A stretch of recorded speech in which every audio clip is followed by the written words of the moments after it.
am very sorry to be the bearer of bad news. I genuinely am. When I said, what was it, a couple of weeks ago when Potter came in and things looked a little bit better after, I know it was not for long, but, you know, it started the Aston Villa game, and then obviously we got a win against Fulham, and I was pleased. I was pleased with the way Potter was coming across, and I said on a video, I want to be doing these videos. I don't want to be doing negative videos. I prefer doing that stuff. I absolutely meant that, and but it's hard to not talk about the elephant in the room, which is West Ham's botched transfer window strategy. This one, as you'll have seen from the thumbnail, is about Angel Gomes. You might remember a few days ago I did a video about Angel Gomes and Jonathan David, and it was because they're both available on free transfers and they can sign pre-contract agreements with clubs now. And a new story came out. I can't remember the origins of the story, but it was that West Ham are interested in signing both players. And I concentrated mostly on Angel Gomes. I think, as I was mentioned in the video, firstly, I didn't necessarily believe the Jonathan David stuff.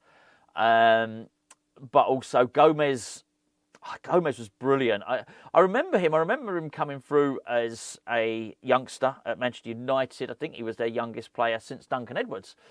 So I remember that. I remember the hype that went along with that. But anyway, he left because he didn't get many first-team opportunities. A loan spell at Boavista. Went to Lille, and he's done tremendously well. But I've got to be honest, he slipped under my radar until I saw him feature in the September England internationals for League Harsley. I thought, wow, that's exactly the kind of player I just thoroughly enjoy playing. At the low centre of gravity, technically proficient, pass and move. You've got this perpetual motion. Just a clever, intelligent footballer with an outstanding technique and reading of the game, who plays with his head up. You know, that type of player is so good with his technique that he's like this the whole time, because he doesn't need to look at his feet because they're that good. And I thought, wow, this guy's amazing. Absolutely incredible. I'd love anyone like that at West Ham. Never thought for a moment that... I didn't know, at the point I didn't know his contractual situation. So when I heard, whenever it was, end of last week, that we were interested in him, we were negotiating for him, we were interested in bringing him in, I was like a kid at Christmas. I really was very, very excited to hear that, and I'm sure that was evident on the video. However, I've spoken to somebody who knows about such things just this morning, and it turns out that, I mean, we have actually made a video. I'm making a video now. We have actually made a bid for him, but I've been told today that we are a million miles away. And the only reason I'm bringing that to your attention, I think, well, I've got a bit more meat on the bone than that, is that I think it's been suggested within the last day or two that we're close to a deal with him. And we're not. The very words said to me were nowhere near. We're a million miles away from doing it. Now, as I understand it, in the case of Gomes, who can sign a pre-contract agreement now, so if he would sign a pre-contract agreement with a club now, he can only do it with a foreign club. He can't do it with a club in France. So English clubs, yes. He then plays out the remainder of the season in France, and he leaves and comes to West Ham, if he was to sign for West Ham, in the summer. In the same way that Vladimir Coufal is out of contract now, in the summer, he could sign a pre-contract agreement with somebody else. That's just how it works. With that in mind, there is a bit of an arms race on for this guy. Now, I've been told some really interesting information today, and that is that West Ham have hired third party. Basically, we've delegated transfer negotiations to a third party. Now, that in itself is odd. It's 100% true, 100% true, but it's odd, and certainly doesn't fit with what we've sort of. Well, there's two reasons that's odd. Number one, we've got a director of football. He's not doing that. And as I understand it, Tim Starlet had nothing whatsoever to do with the John Duran bid. Nothing at all. Number two, we've got a chairman who reportedly likes to get involved in transfer deals. Neither of them are doing it. And by the way, no, before anyone says it, it's not Macaulay either. As someone pointed out to me, Macaulay is a data analyst. That's what he is. He's chief analyst at Chelsea. He was analyst at Brighton as well. The director of football, as I said before, was with Dan Ashworth, and the talent the talent spot, if you want to call it that, was, or something Winstanley. If you search it, you'll find his name. Is it Paul Winstanley, Jason Winstanley, something like that. Anyway, so, don't think for a moment that Potter's brought in Macaulay and he's doing the negotiations. The third party is somebody that doesn't work for West Ham. And as we understand it, West Ham are a million miles away from securing a deal for Angel Gomes. A million miles away. Not only that, Gomez's representatives are in negotiations with 2 other Premier League clubs. And that's, I couldn't tell you, don't know, didn't get any information about how far we were in, if they were more advanced than us. But I think certainly judging by the language, my own take on it would be that West Ham would, this is just my own reading of the situation, West Ham were probably third in line because we just seem to be having a real issue with money. And I think I understand why we've got an issue with money, but I think things are getting pretty bad if we can't sign a free transfer. But he is wanted by, he's a really, really good player. He's a top quality player. I did speak about Jonathan David. I was laughed at. I was laughed at. Jonathan David? I said everyone's after him. Arsenal, Chelsea, loads of them, both Milan clubs, Juventus, Dortmund. There was more. There was Atletico Madrid, maybe. There was lots. There was lots and lots of clubs, and apparently his signing on fee and the fee for his agents would be something like 20 million. Which is, I think that's okay, isn't it? I mean, he played last night, but West Ham are just not going to pay that sort of stuff. I was told that actually, we had a chance of getting Gomes last season.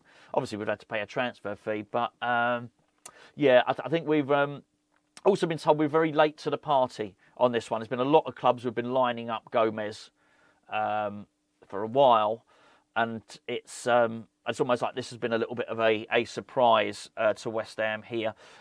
I couldn't tell you anymore. I don't know if Graham Potter's had any input and said yes, I would want him. I would suspect he would, but yeah, I'm just telling you now. So sorry to be the bearer of bad news on that. And I think it probably plays into what I said at the start of the video, which was, West Ham are not doing great here, and I think certainly as it transpires with the John Duran deal, and which I understand that was because people were saying it was 57 million plus add-ons. That 57 million was the add-ons, so it was 45 plus 12. There you go. A bit of simple paint by numbers mathematics for you there. Well low. But as I understand it, Aston Villa were reported to be offended, outraged with the deal, but nothing. Been informed. Nothing's further from the truth. They were laughed at. Basically, West Ham made that bid, knowing that Paris Saint-Germain already had a £75 million Euro bid rejected in this transfer window. And my exchange rate is not great, but I do know that 75 million euros is more than 45 million pounds sterling. So so it was a weird bid. I mean, the other thing as well, the reason that and I got this wrong. I said when I did the video with Gio, I wonder if West Ham had done this to unsettle the player. And I've since been told, no, that's not the case. There was no unsettling the player. The player was not happy with West Ham anyway, because when the original transfer negotiations in the summer, West Ham were very close to getting him. I think Aston Villa and West Ham were about £3 million apart, and there was a lot of confidence with Aston Villa, certainly with West Ham, certainly the player and his representatives and the people involved in the West Ham negotiations, that the deal would get done. It's 3 million. Look, if you're dealing with someone who's 5 million, there's a £3 million difference. It ain't going to happen. If you're dealing with a £40 million transfer and there's 3 million, you can generally iron that out. It can be spread, it can be paid, it can be used, it can be put as an add-on, it can be backloaded to the end of the deal. There's just it seems so insignificant in the deal that you generally get over that sort of stuff. And particularly when you consider that West Ham had just paid £1 million to get Carl McCauley his compensation clause from Chelsea. So that was £1 million. That's £1 million for, for Graham Potter's, favoured colleague, his data analyst. So you would have thought that £3 million was not insurmountable, which is why Duran was so confident. He went on his, I don't know whether it was Instagram, Snapchat, I don't know the difference, to be honest. Did that. He did that because I've been told not only was he confident the deal would go through, he thought it was imminent. He certainly never thought he would go back to Aston Villa's training ground and have to face up to everybody.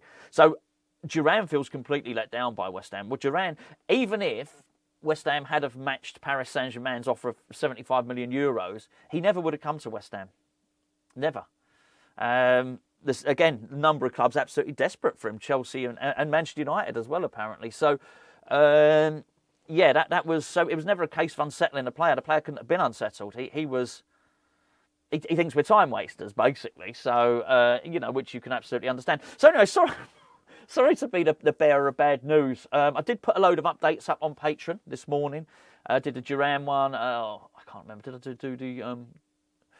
did the Duran one, did the Angel Gomes one as well. They've been going up first on Patreon. Same yesterday with the Freddie Potts update, which and by the way, I do want to say this. By the way, I've got to say this about ex-West Ham United employee, because he got a bit of stick yesterday because I think he had put out that West Ham were preparing or considering recalling Freddie Potts, and then, which was good information at the time, and everyone was hearing that information, and I was about to run the same thing again, and then I double-checked, and basically somebody at the club said, no, we can't do that.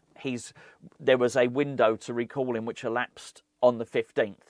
So I put a story out there saying, basically, we can't recall Freddie Potts anymore because the deadline for doing so, we had a little window where we could recall him. We decided not to. Graham Potter thought he was better off being out there and getting some... getting some experience. He's doing really, really well at Portsmouth as well. And I felt, I saw X was getting a load of stick, but his information was good at the time that he wrote it. That was the general information out there. And so I didn't want to be, I didn't want to, I just thought it was, I just see sometimes people sort of wading in. And his information was absolutely correct at the time he posted it. It's just that we had an update. We did post that update up on Patreon. That was there first. It's just none of it's particularly good news. I'd love to be doing a video now, and I really hope, I absolutely would love to be. Well, it's not wrong. West Ham are not close to signing Angel Gomes. There are third parties negotiating for him, and we've got competition for his signature. I'd love to think that we can make this deal happen, but we're going to have to be really, really good to do it. Really good. And I think, unfortunately for me, I'm seeing nothing, particularly in this window, that suggests we are going to be good. That we are going to be able to do it. Anyway, I'm going to go now, get this video uploaded, get you all this terrible news. Sorry to be the harbinger of doom and the bringer of bad news. Hopefully, I'll be back tomorrow with a little bit more upbeat subject. Hopefully.